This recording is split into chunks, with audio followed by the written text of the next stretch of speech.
southwestern Okaloosa County in northwestern Florida until 7:45 p.m. Central Daylight Time.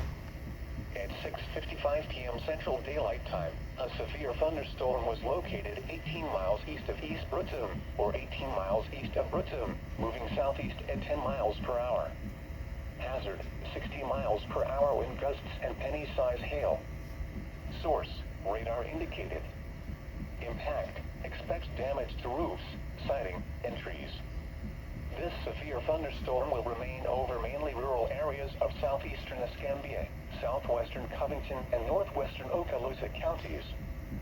For your protection, move to an interior room on the lowest floor of a building.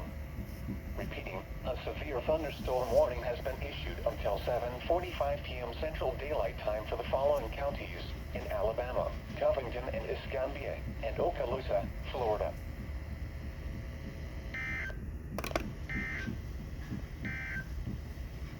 This is NOAA Weather Radio.